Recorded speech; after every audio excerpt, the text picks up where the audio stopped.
Welcome to the Wandering Road, a place where the unseen moves all around us. The stories you'll hear aren't just whispered legends. They're shadows that cling, footsteps that follow, and whispers that never fade. Every turn pulls you closer to the unknown, and once you've heard what waits here, the night will never feel the same again. Hey everyone, welcome to another episode of the Wandering Road podcast. I'm your host Chris, alongside my co-host Dean, and a guest with us today is the paranormal author Maxim Furek. Did I pronounce your last name right? Correct. Yeah, that's right. Yeah. Awesome. Welcome to the show, Maxim. Yeah, thanks, Chris. Thanks, Dean. Yeah, really looking forward to be on your show that was recommended by some folks in the paranormal community. So, I guess you get some good cred out there. So congratulations.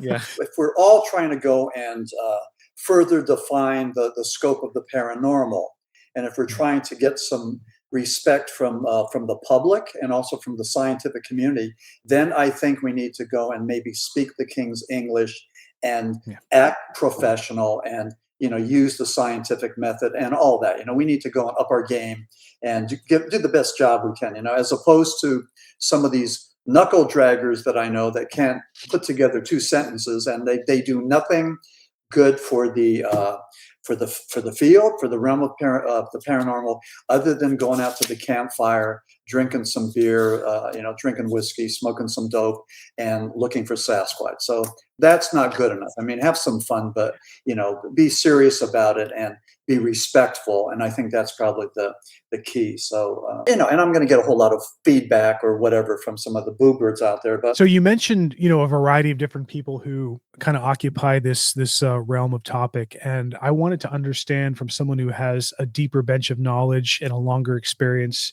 with this stuff. Do you think that there is a wider range of individuals from different age groups who kind of come to the table and bring something to the table? Or do you kind of find that people who have been around longer are a little bit more believable, have more things to say, like you said, are a little bit more articulate? But like, what's your general sense on the whole community? And does it come from like all walks of life, or do you see kind of patterns forming in this sort of area? Yeah, okay, that's a great question. I think there's people from a lot of ethnicities, a lot of demographic groups they're part of this paranormal community. What I notice as a baby boomer, and being probably older than you guys, is that when I talk to podcasters, it's invariably they'll say, "Hey, listen, you should be on such and such's podcast, or you should contact such and such." They open doors. These are younger people. And it's almost like a tribal communal mentality. They want to help. They want to open up doors. This doesn't happen a whole lot with people my age who have spent a whole lifetime, a whole career trying to establish a turf, and then they don't want to share it. They don't want to give it up. So, they're very territorial. They're very protective of what they have.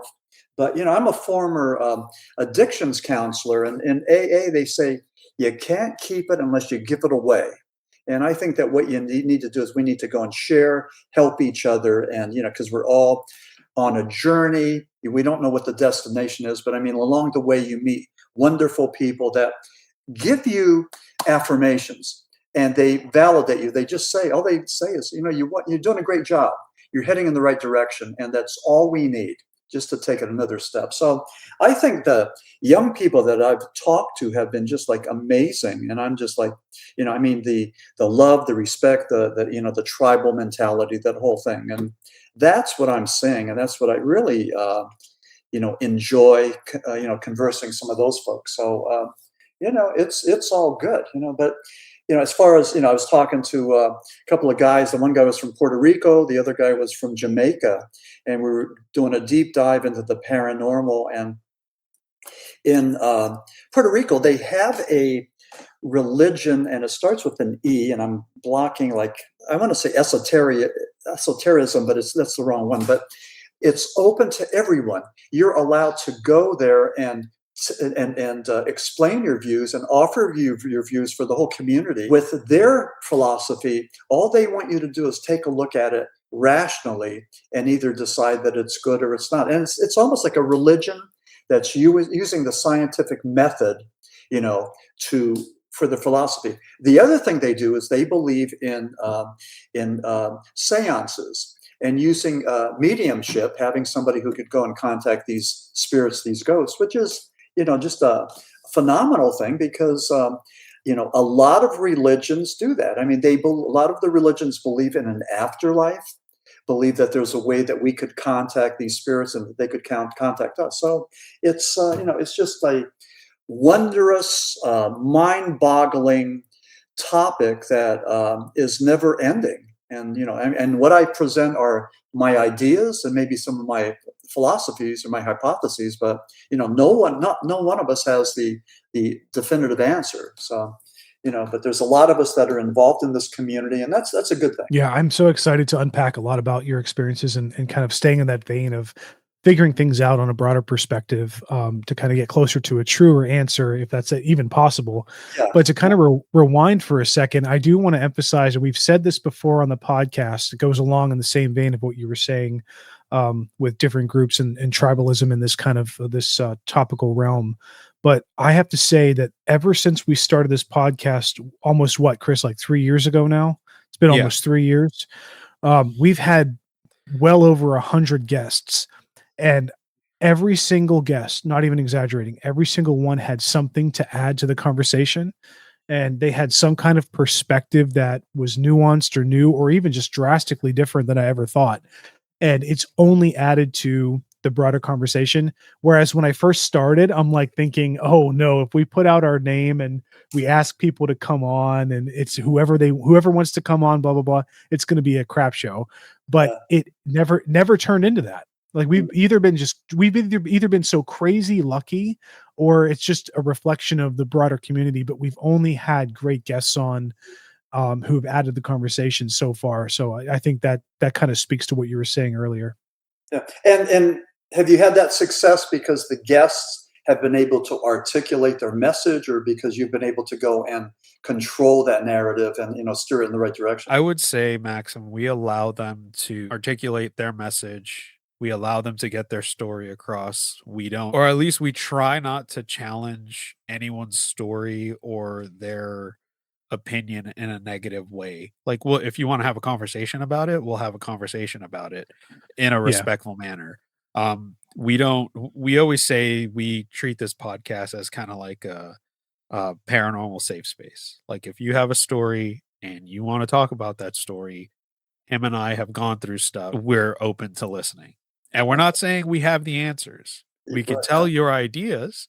We can tell you what we think based off of our experiences, from religious texts, from theological discussions, philosophical thought.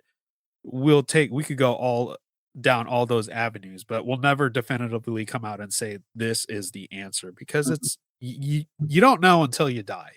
Yeah. That's how. And maybe even not even then. Right. Yeah. Yeah, the afterlife. I mean, so interesting. I think even in Christianity, we get a lot of that stuff from the Judeo Christian thing, especially from Judaism. We get it from Greek mythology, and that sort of set the landscape for us, as for our beliefs and where we're going from that. So, but it's interesting because in the 19th century there were a lot of or 1900s, I believe, around the time of the Civil War, spiritualism was really the rage. And with the Civil War, with all those people that died, and when you look at the numbers of the people that died in the Civil War and take a look at World War II and Korea and everything, there were more people that died during the Civil War because of either, gunshot wounds, or they died on the field, or they died from whatever. But I mean, it was just a horrendous time. Abraham Lincoln's wife, when she lost her 11-year-old son, Willie, she was having seances there in the White House. And people believed this. And I mean, there were something like maybe 8 to 10 million followers of spiritualism. And these were all middle class or upper class people from the United States and the UK that believed in this. So, spiritualism offered something that organized religion didn't. It gave us some answers. It gave us solace. It gave us a means to communicate with our loved ones. Organized religion didn't do that. It promised us hope and for the afterlife, and and all this, but it wasn't enough for a lot of people. And organized religion, Protestants and Catholic churches pushed back on spiritualism. Some people said that it was demonic, that it was in league with the devil, and of course that's always the backup, the plan B, the backup point. But anyway, there's there's a lot of people out there that are not demonic, that are looking at these things, that are looking into the paranormal. And I'll tell you what, we still have, you talked about, wondering what people are going to think about you when you did these podcasts. I go out there and I have book signings. I go there and there's people there that won't come over to my table because it's paranormal. And they instinctively think that it's of the devil, that it's non-Christian, that it's something else. It could be further from the truth. We're just, and it's all about the truth. We're all looking for answers. We're all trying to define that thing that we can't see, that thing that's unknowable. So this is what this is all about. And this is, my driving force. I'm just motivated by curiosity, to see what's there and to help to define those parameters. So, there's nothing weird, nothing crazy, nothing satanic about that. That's human nature being curious, and it's our job as human beings to go and try to strive and figure it out. After survival, there's more, and that's what this is. This is the more. So that's what we're doing. That's actually one of Chris's favorite things to ask people in this podcast is, it's like, what do you think about the dichotomy between somebody who say is ultra religious and just picking a religion like Christianity, and they believe in the Bible, they believe in God and Jesus and all that stuff, but then when you ask them about demonology or spirituality or ghosts or anything like that, they're basically like, that doesn't exist. That's not within my wheelhouse. It's everything that I talk about is on the other side of the veil. There's no room for that sort of thing in this 3-dimensional space we occupy. I just think that I think that's kind of silly, not in a bad way to judge, but I think that if you want to look at human existence and experience, you have to kind of welcome in everything. And so I don't know, Chris, do you have anything to say on that? No, you hit the nail on the head. I do enjoy asking that question. It's like, you believe in all of this, but you refuse to accept the fact that the opposite exists.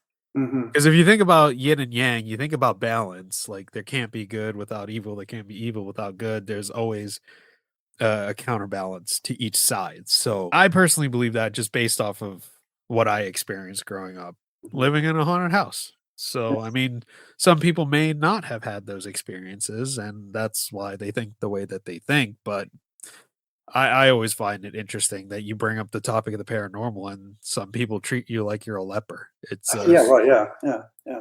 Again, it's man's search for meaning. We try to figure what this is all about, and but there's a lot of pushback. But with me personally, I've written books about flying saucers, about cryptids and Bigfoot, but demonology is the theme that speaks to me loudest. There's the loudest voice, and I'm not exactly sure why, but there's something about Catholic mysticism. There's something about the rite of exorcism, the other world that just fascinates me more than anything else. It draws me, it pulls me in. I've done several presentations that I called Catholic mysticism, and because I know more about Catholicism than I do about Islam or Hindu or Buddhism or even Jewish religion, but it seems to speak to me. But I've done several presentations. I've had over 100 people there, mainly Roman Catholics looking for answers. Roman Catholics who want to talk about demons and exorcism and all this stuff that the church doesn't talk about, because, and face it, the church doesn't want to be embarrassed by people that are unbalanced, by these zealots that that might just embarrass the church and really are mentally unstable. It was Father Amorth. He was the Vatican's chief exorcist, and and there was, I don't know if you saw, there was a movie with Russell Crowe called The Pope's Exorcist. Yeah. Father Amorth said that only 2% of the people that claim that they are possessed actually are possessed by demons. All the rest of them, it's some type of mental illness, either schizophrenia or Tourette syndrome or bipolar or whatever. And in my book, The Smurl Haunting, I have a chapter called The 2%, where we look at that. But it's pretty amazing. And the church has to be careful, because there was an infamous case of Annalise, who was the college student in, I think 27 years old, I believe, in Germany. And at the end of the day, her parents and 2 priests were indicted by the German courts for causing her to die. Yep. And they were doing an exorcism on her. I mean, over several days, I believe, and she died. But she evidently was not possessed, but she had some sort of a mental illness. Again, I don't know if it was schizophrenia or not. But because of that case of Annalise, they no longer are allowed to do exorcisms in the country of Germany.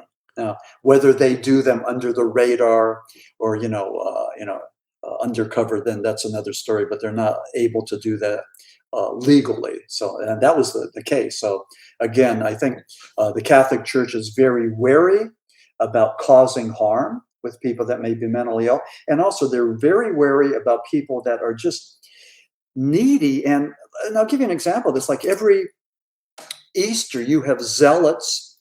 And typically, I mean, as far as I know, in places like Mexico or the Philippines, that will go and have themselves crucified to feel the wounds and the pain of Christ. Now, that's not a good thing. I mean, Christ doesn't want you to go and feel the pain and, and suffer like he did. So, people that do that are just like it's about something else. It's not about devotion and piety and everything else. It's not about faith. It's about something else that's really troubling.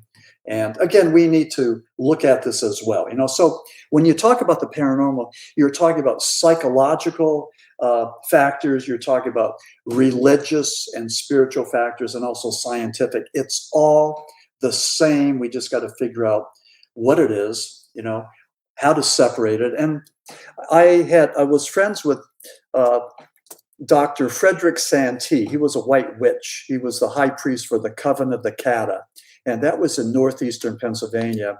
His coven was initiated by Sybil Leek, the most famous witch in the world and all this. But he told me, he said that there's no difference between the supernatural and the scientific. He says they're all the same. We just don't know what the rules are, the laws are, that show us that that the paranormal is in the scientific realm. So again, we're looking for that, and hopefully at some point we find that. I promise to our listeners and yourself, Maxim, that we will get to the topic of interest, which is the Smurl family. But or not, or not. Maybe next time. No, we will get to it. But a couple things that I want to bring up. So from doing this podcast and being someone who, for my entire lifetime, has been very reflective on the nature of existence for whatever reason. I have no idea why.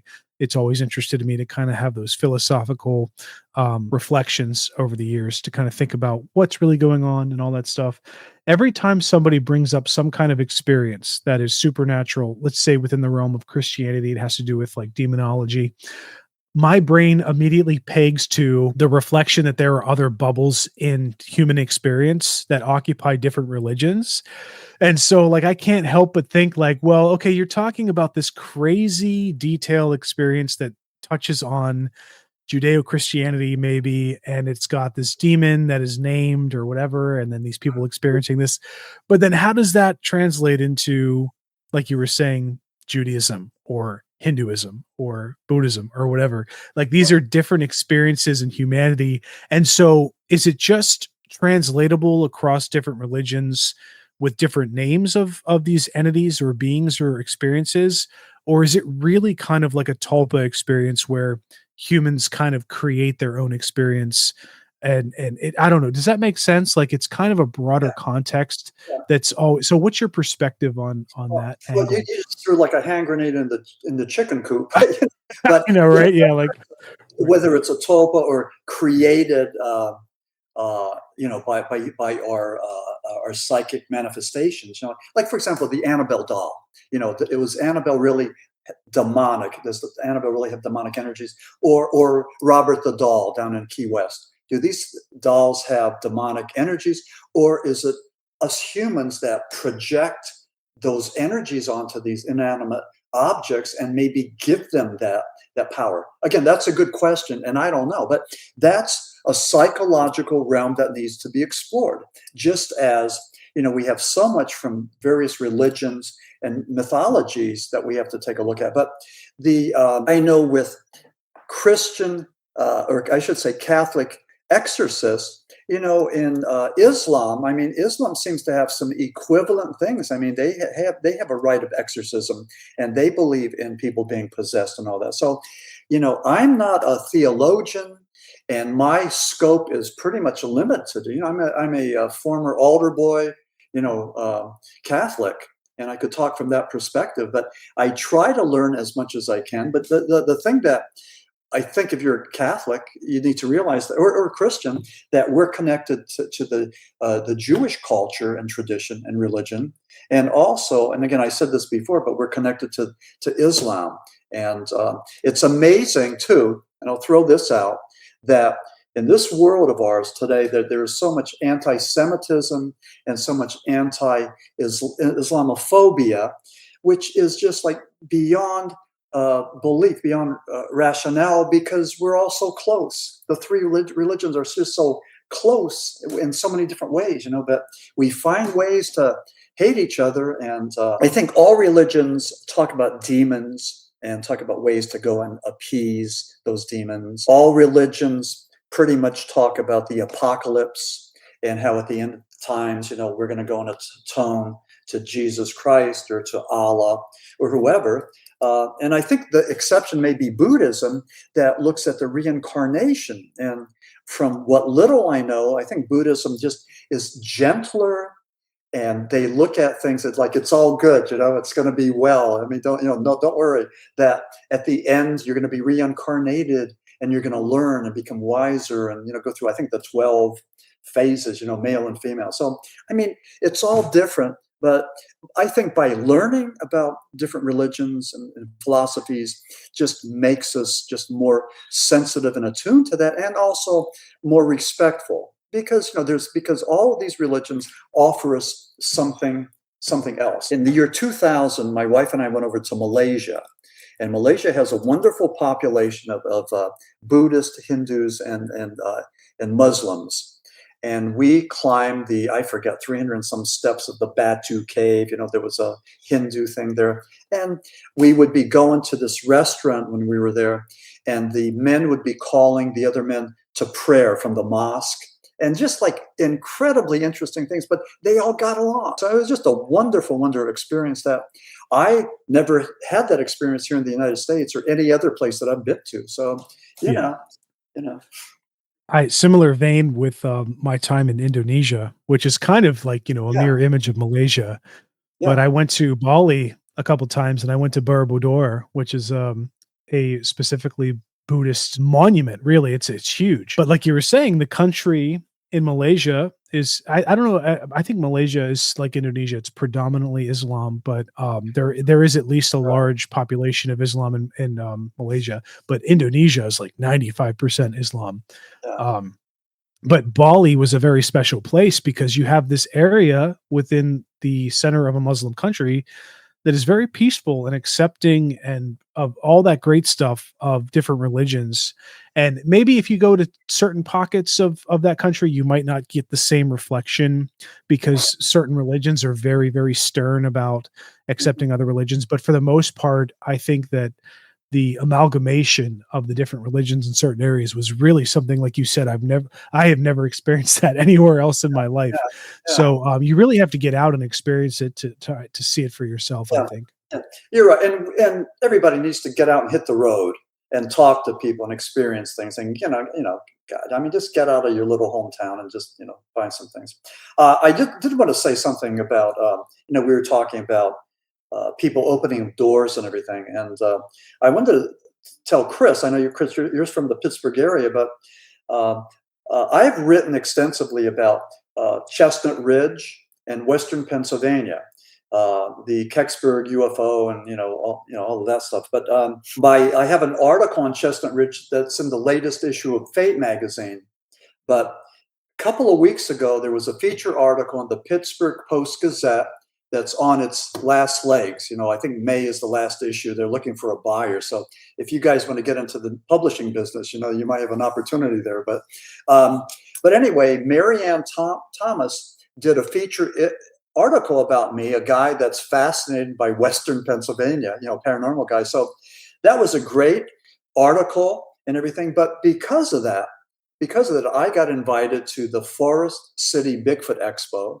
That's going to be, early spring, and also to the Fayette County Connellsville. I think it's called the Interdimensional Paranormal Conference. So 2 gigs as a guest speaker to be able to talk about my research and my books. Again, how good is that?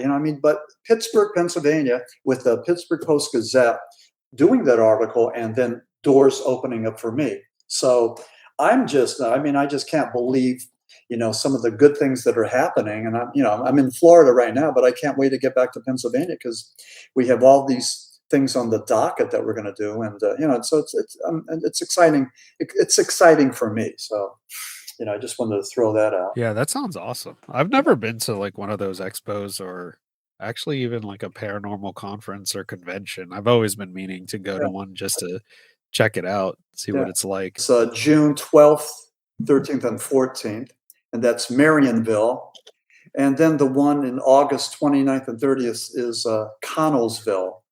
That's the Interdimensions Paranormal Expo. So June and August, and we're gonna be on the road. I talked my wife into it, and she's down with that. So yeah, that sounds like a good time. Yeah, I know. Yeah.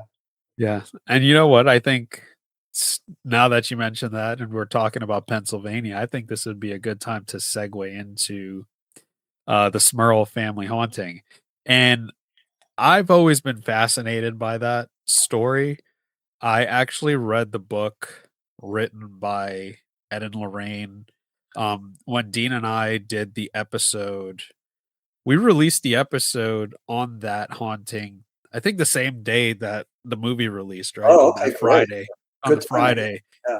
And we watched some of like the interviews where they're on like a TV show and everything, like old talk shows. Mm-hmm. And I just found it fascinating, the entire story.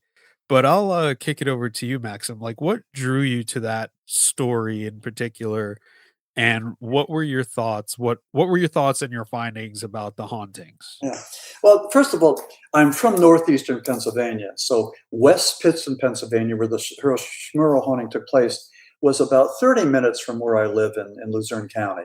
So I was there during the 80s when this frenzy was happening. I took pictures, I interviewed neighbors, I was in the background. I didn't harass or provoke the Smurls because they were under attack by demonic infestation, by a relentless paparazzi. And Janet Smurl talked about how she would get hundreds of phone calls from international reporters who would want exclusive interviews. I mean, hundreds. So they were dealing with that. And they were dealing with a public that was really pretty nasty and mean-spirited. And the best they could come up with was that the Smurls were doing this to make money. It was financial incentive. So that was the best they could come up with. So anyway, I was there when it happened. In 1988, a book came out. It was written by Bob Curran, Curran. It was co-written by Jack and Janet Smurl and by Ed and Lorraine Warren. In 1988, Ed and Lorraine started a 15-city book tour in Jim Thorpe, Pennsylvania. And Chris, if you haven't been there, you got to check that out. It's just a great little touristy place. But I went there. I wrote a letter to the theater owner, and I got permission to take pictures, take photographs of them, and I stayed in contact with Ed and Lorraine for years. I mean, I considered them mentors. I mean, they taught me a lot about the paranormal and about the Smurl haunting. So I was there. I met Ed and Lorraine, and then in July, it was July 11th, 2025. We went down to Gettysburg to see Annabelle, and I paid $40. My wife paid her $40, and we went to see Annabelle.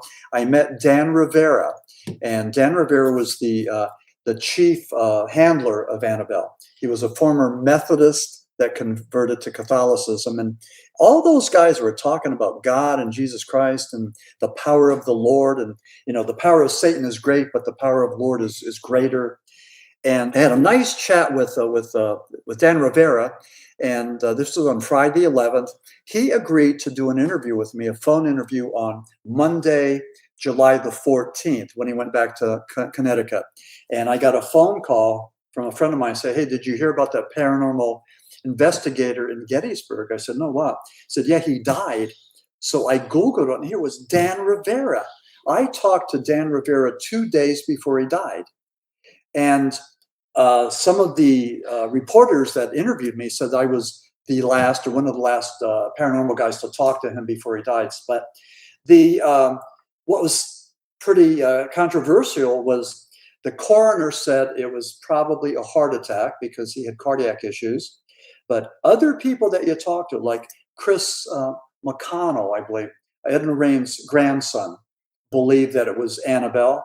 And when I talked to the psychic Vincent sisters, Chris Out Your Way in Butler, Pennsylvania, they believe that the demonic energies of Annabelle wore down Dan Rivera and eventually killed him.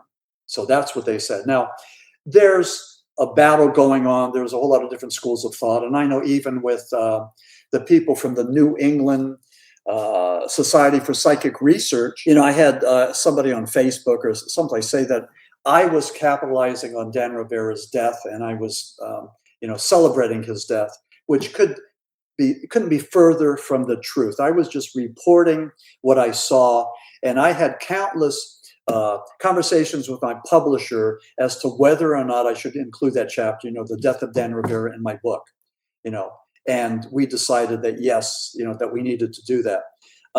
The other thing, though, talk about me capitalizing or making money from this thing when the people in Gettysburg, the Gettysburg Connection, the newspaper there, said that there were 1,260 people that saw Annabelle over those 3 days. That's 1,260 people times 40. That's something like $50,000, not counting the take from the West Virginia penitentiary, the New Orleans thing with Annabelle, and San Antonio.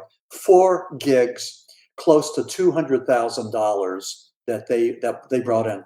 And not only that, they kept taking Annabelle on the road. And if this doesn't get any crazier, they sold or leased, I don't know the correct term, the property, the remnants, including Annabelle, to the stand-up comedian, and I'm blocking, his name.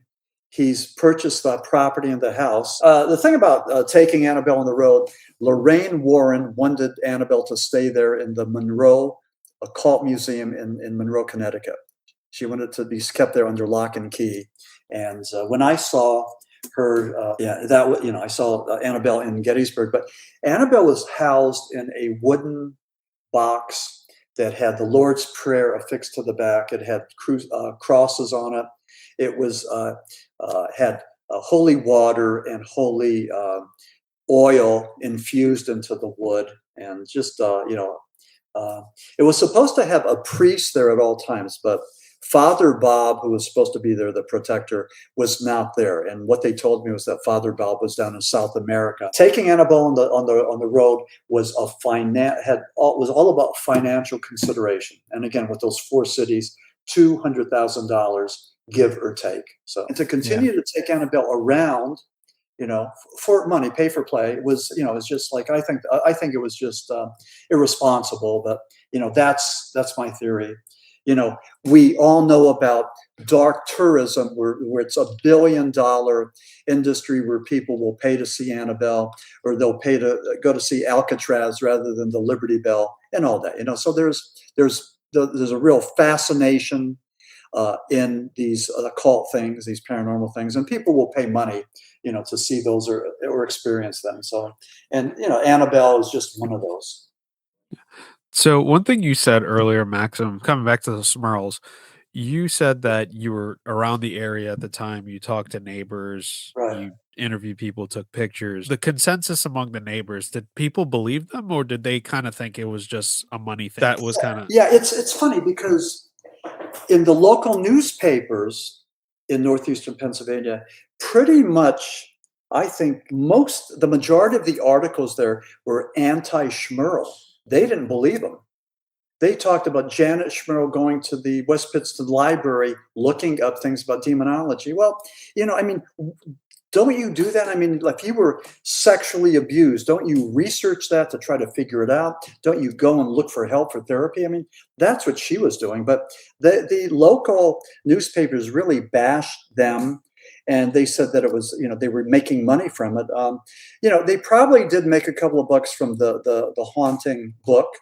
They did go to Chicago and New York City with Ed and Lorraine. So again, what is that? You're on a couple of TV shows, you're interviewed, you get room and board, you get transportation, you get some notoriety. That's what that is. I mean, call it what you will. They were on the Sally Jesse Raphael and Gerardo Rivera show, all the shows of the day. Again, I don't know what they paid. Maybe they paid like $2,000 for guest appearances. I don't know what they paid, but they did tap into that. Here's The Haunted, and take a look at this. Now, this is a reprint. The original book had Bob Curran at the top, but after this, the Gray Malkin Media picked up all the books and plastered Ed and Lorraine Warren at the top of the book. They didn't write the books. They had ghostwriters. They added some information to it. But, with The Haunted, it was Bob Curran who was the real journalist. I mean, I knew this guy. I worked with this guy. So, so the Warrens were making money too, and they got blasted and castigated for that as well. But again, we live in a capitalistic society. I'm sure that with Wandering Road, you would love nothing better to be monetized 20 times over and just, sit home in Pittsburgh and Hawaii and count your money. So this is what we do. We all take our shot. We try to reach the big time, and very few of us do. Very few of us do. Very few of us reach the highest rank. So it's, and if it's not about financial consideration, then it has to be about our love and passion for the genre. And certainly that's, I love the paranormal and respect it. And again, my only hope is that maybe I could go and add something to the narrative, to the discussion, to the parameters of what it is. And if I could do that, that's fine. That's my one goal. But I do this through my books and my research, and maybe through some of these podcasts. But yeah, the local people, Chris, in West Pittston, and especially the media, were not very kind. Thankfully, the Smurls were devout Catholics, and they had the church to use as support. They brought in priests that would just spend the night there, seeing if they would hear anything. They brought priests in that would bless the house. They brought in the neighborhood exorcist. Every Catholic diocese has a priest that's schooled in the art of exorcism. And they tried to use these local exorcists, but nobody was able to get the job done. Janet Smurl called Ed and Lorraine Warren. They came down. They went to the house about 4 times. And Ed believed that there was demonic spirits there. He tried to do a exorcist, and he was like an amateur exorcist. He couldn't get it done. So he called Father Robert, the guy from Monroe, Connecticut, Father McKenna. And McKenna was a rogue priest. He didn't go along with Vatican II. And the Vatican II was when they tried to modernize the Catholic Church. And he refused to do that. He was a rogue priest. But he came down there and did 3 exorcisms on the Smurl house, couldn't get it done. Finally, the Archbishop of Scranton, the Scranton Diocese, and brought in Father Treble from New York State, and he came in and he did 4 exorcisms before he cleansed the house. So Father Treble was the hero of my story, and I talk about that in my book, although they don't mention Father Treble in this book because he did the exorcism later than the 1988. So they didn't capture that. But one thing of interest, if I may, and I know I'm rambling on, and I apologize for that, but Father Treble was able to cleanse the Smurl haunting, but he was not able to cleanse the Hinsdale house in Western New York. And he said that some places are just evil. They're a gateway to hell. And what you need to do is just take your belongings and don't tell anybody where you're going and just leave. So he was not able to, he was really frustrated that he wasn't able to do anything at the Hinsdale house in New York. But, and I believe from people that I've talked to, they thought that maybe there was a legion of demons there, that it was more than just one. And so that Father Alphonse was dealing with a whole lot of, these evil spirits. So that's the theory, the philosophy that, that I think works. And again, with all of us, you look at the theories, you look at the hypotheses, and you say, which one seems to make more sense with what we know? And then you go with that. And it's all about that, hypotheses that we can all replicate and get aboard on, and believe. Maxim, I got one more question for you. And this is a question that I kind of asked Dean when we pick these topics like this haunting, and then we've done the exorcism of Annalise Michelle. We've done, we talked over like a range of these types of hauntings.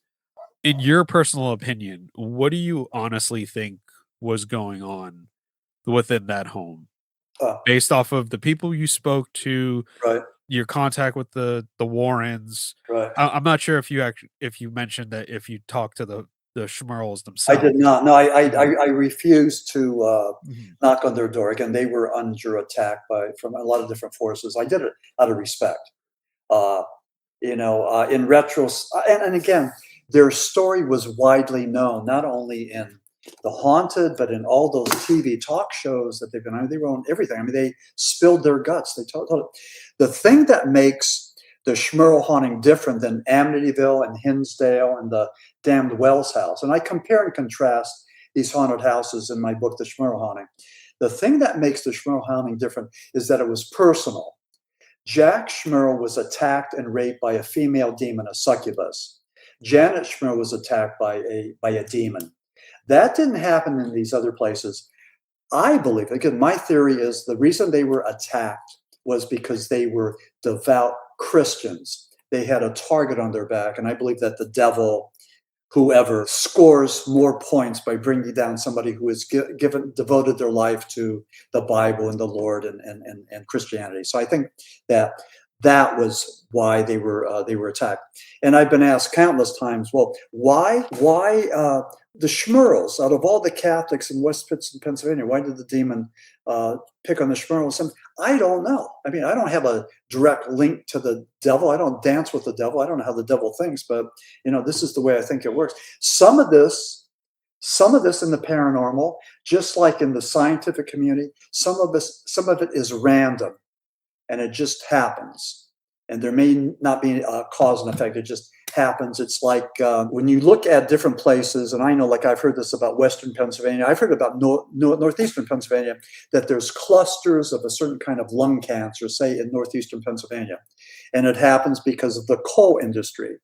But let's take a look at any place in the United States or in the world where you have a group of people that have a certain kind of illness, and it's an outlier. There's no scientific reason for why that's happening. There's nothing that connects one person to the next. And it's just something that happens randomly, and we cannot explain it. And they say that it's just an anomaly.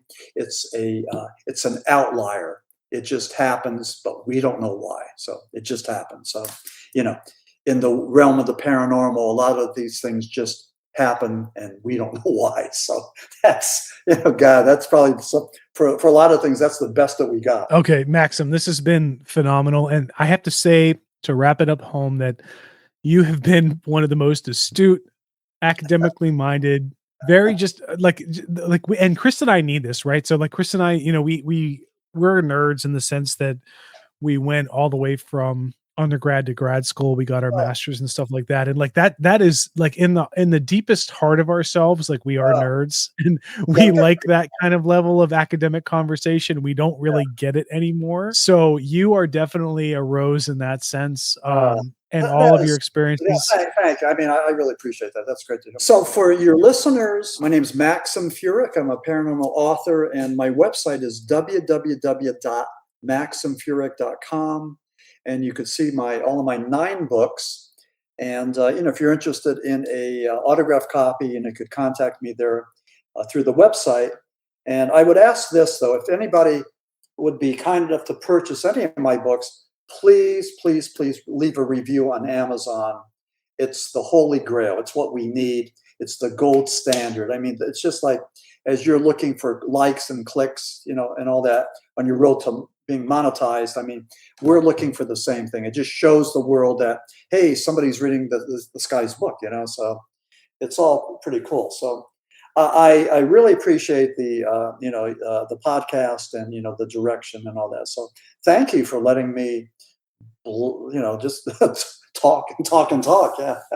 Seriously. And honestly, Absolutely. Maxim, anytime we have to get you back on if, pending your schedule, because you've got more of a formal schedule going on. But if you're able to make it back, I want to unpack aliens for sure, because my grandfather, he actually had experience directly with the Kecksburg incident. And I heard that many times as a kid. And I've also had, I would say that Chris has been more of the paranormal experience growing up. But for me, I've seen a lot more on the side of UFOs and had experiences with that, including seeing a potential lizard person that Chris jokes about in my room when I was a kid. But I want to unpack that later on if you're willing to come back on at some point. Awesome. I think Kecksburg is more valid and exciting than Roswell. I think Roswell's a mythology. 100%. I think Kecksburg is the real deal. So thank you guys. I appreciate it. Enjoy the weekend. You've reached the end of tonight's journey on the Wandering Road. The show is written and produced by me, Chris, and my co-host, Dean. If you've got a scary story of your own, or if you'd like to join us as a guest, send your tale to twroadpodcast@gmail.com. We'd love to hear from you. Don't forget to follow us on social media for more haunted fun. And if you enjoyed tonight's episode, please rate, review, and share the show. It helps keep the lantern burning for fellow travelers. Until next time, keep your eyes on the road and your mind in the shadows, because the wandering never ends.